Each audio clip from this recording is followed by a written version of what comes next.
Shalom, graça e paz, sejam todos muito bem-vindos. Estamos entrando na quarta parte da mensagem Desmascarando o Espírito de Jezabel. Se você ainda não ouviu as outras mensagens, procura a playlist, ouça e seja poderosamente impactado. Hoje nós vamos falar sobre a influência do espírito de Jezabel. Num episódio da série Jornada nas Estrelas, intitulado Paraíso Perdido, alienígenas, conhecidos como Changelings, assumem formas humanas e infiltram-se na frota estelar,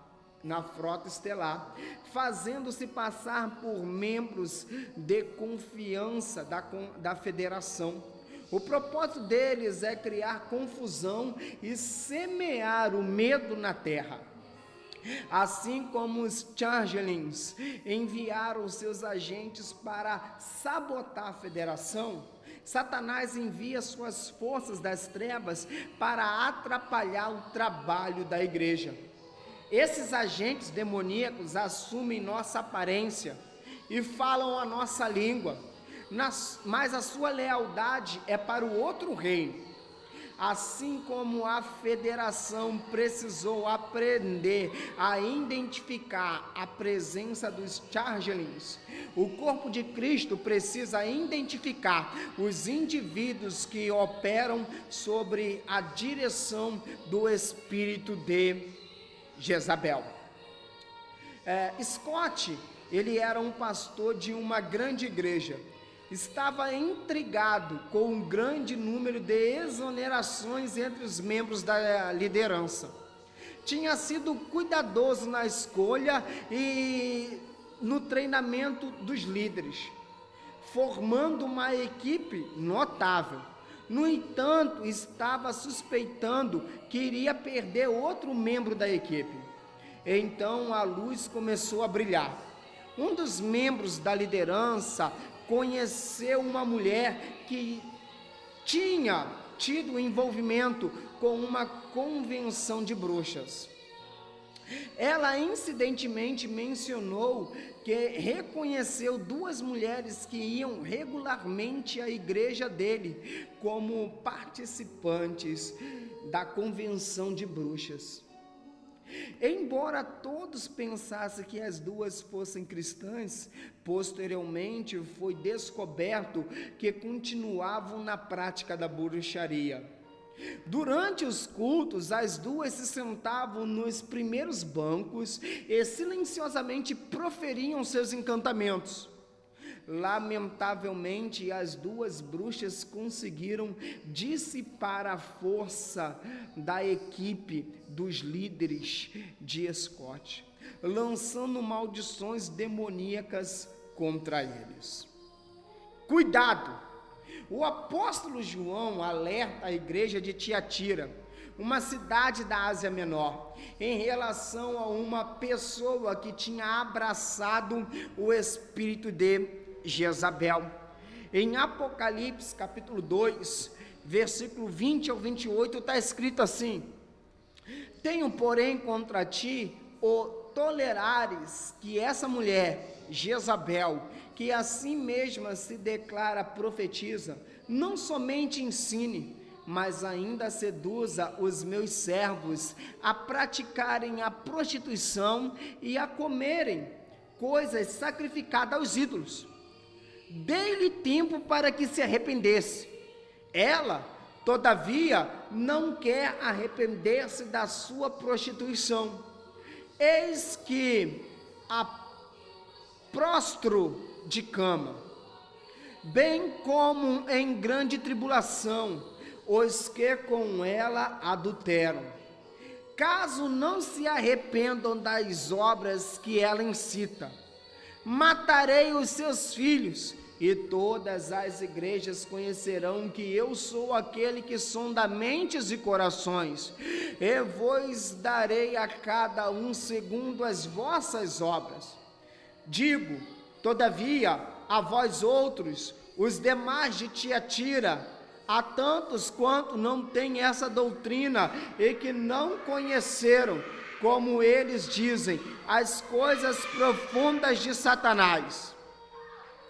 Outra carga não jogarei sobre vós, tão somente conservai o que tens, até que eu venha. Ao vencedor que guardar até o fim as minhas obras, eu lhe darei autoridade sobre as nações, e com cetro de ferro as regerá e as reduzirá a pedaços como se fossem objetos de barro. Assim como também eu recebi de meu Pai, dar-lhe-ei ainda a estrela da manhã. Imagina como os membros daquela igreja se sentiram quando leram: tenho contra ti, no versículo 20, Deus lhe deu uma escolha: remover a Jezabel impenitente ou sofrer o juízo divino. Poucos decretos divinos, ou nenhum, são mais ameaçadores do que este. Cair sob o julgamento de Deus é algo a se temer. Quando Deus resiste a uma pessoa, nada que ela faz prospera.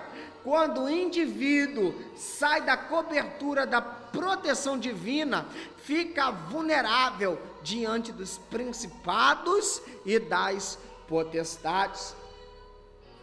Remover a pessoa impenitente da igreja é o mesmo princípio que o feirante emprega ao retirar as frutas estragadas do meio das outras. Ele sabe que uma fruta podre pode estragar todo o lote, porque o ácido que ela libera se espalha para as outras. No final, toda a caixa de frutas apodrece por causa de uma fruta podre. Portanto, produtos estragados precisam ser localizados e removidos a fim de conservar os outros por mais tempo. Este princípio de remover o pecado do corpo foi o motivo pelo qual o apóstolo Paulo ordenou que a igreja de Corinto removesse o jovem que cometeu imoralidade sexual com a madrasta. O pecado de um indivíduo contaminará toda a igreja, assim como um pouco de fermento leveda toda a massa. A história do apóstolo Paulo mandando retirar os jovens está em 1 Coríntios, capítulo 5, o versículo 1 ao 12, contra esse relato. Esta era a situação da igreja de Tiatira. A influência de Jezabel estava corrompendo a congregação e afetando muitas vidas. Ela e sua influência tinham de ser identificadas e removidas a fim de evitar que toda a igreja se corrompesse e caísse em desgraça, fazendo os verdadeiros servos se desviarem. Jesus advertiu a igreja de Tiatira sobre esse espírito. Jezabel busca destruir e silenciar os profetas de Deus, porque ao fazer isso, ela destrói o testemunho de Jesus, o qual é o espírito da profecia. Apocalipse 19, versículo 10. Declarando-se profetisa, Jezabel estava ensinando mentiras e fazendo os servos de Deus se desviarem. Meu Deus, através dos séculos, muitos dos servos do Senhor, como apóstolos e profetas, já foram atacados pelo espírito de Jezabel. Aqueles que sobreviveram aos ataques, muitas vezes se exoneraram de suas igrejas e foram para outros lugares. até que os pastores se levantem e exerçam a sua autoridade piedosa para remover esse espírito de suas congregações, as vozes dos profetas maduros continuarão sendo afastadas. Enquanto isso, o espírito de Jezabel continuará implantando seus profetas demoníacos nas igrejas, a fim de ensinar as doutrinas de Satanás. Sempre que um pastor tem mais temor de uma pessoa ou de um espírito demoníaco do que de Deus, ele está essencialmente admitindo, sem perceber, esse espírito é mais poderoso que Deus. É muito provável que tenha sido dessa forma que a igreja de Tiatira admitiu a mulher Jezabel como profetisa e mestra. Obviamente os líderes conheciam esses problemas, pois a Bíblia diz que eles a toleraram e conscientemente cederam às suas crenças e práticas tortuosas. É mais do que provável que ficaram intimidados pelo seu controle impiedoso e sua insubordinação. Subsequentemente, ela passou a ocupar uma posição de liderança na igreja. Concordar com o espírito de Jezabel é retratado nas escrituras como cometer fornicação espiritual com ela. A igreja permitiu que Jezabel continuasse na liderança, e por isso Deus foi forçado a trazer juízo, não somente sobre ela, mas sobre toda a igreja. Apocalipse 2:22. Isso, porém, poderia ter sido evitado pela simples remoção do indivíduo impenitente.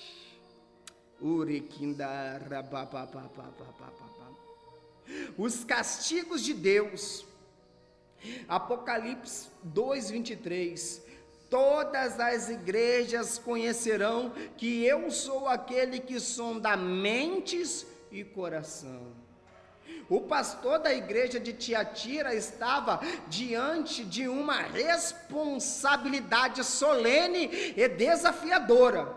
O Senhor não somente faria com que todas as igrejas conhecessem os resultados do que estava acontecendo, como também mostraria o castigo, ou a bênção, que viria sobre Tiatira.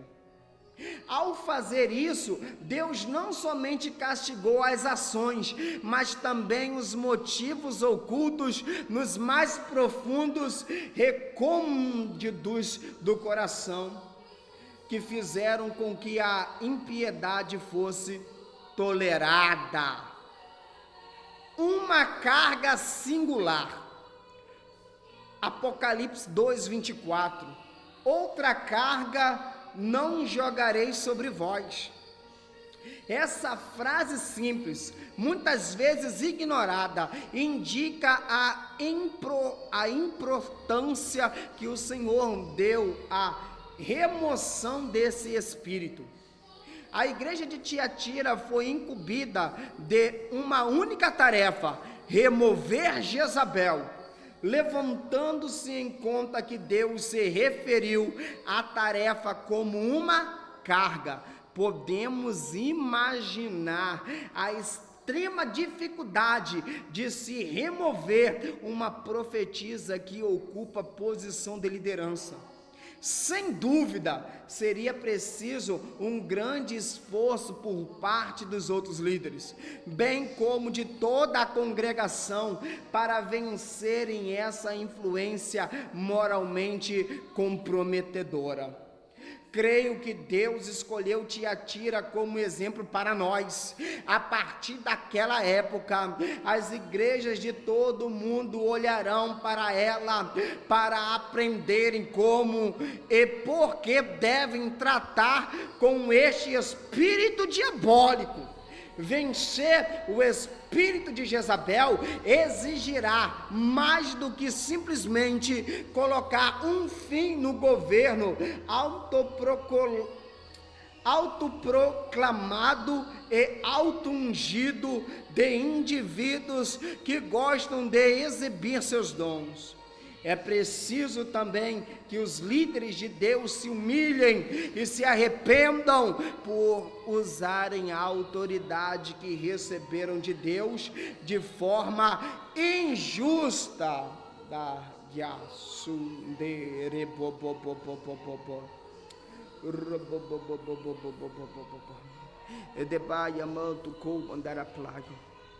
O pastor que clamou Jezabel, Michael, parecia muito seguro de si.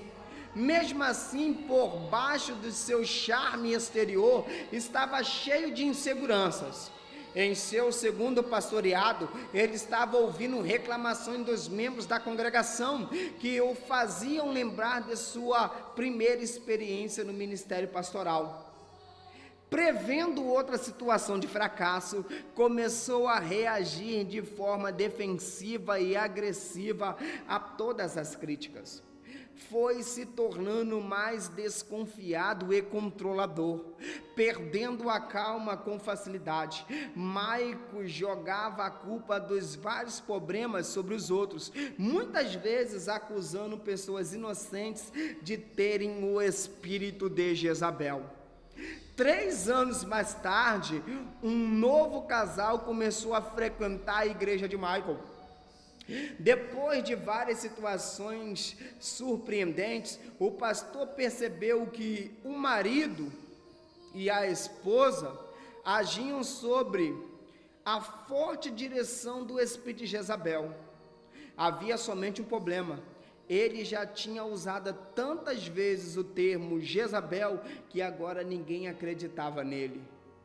Para piorar as coisas, a liderança da igreja começou a denunciar a atitude de controle e manipulação do próprio Michael.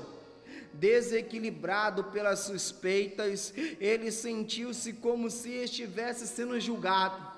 6 meses mais tarde, aquele casal proclamou ousadamente que ambos tinham sido ungidos por Deus para assumir a liderança da igreja.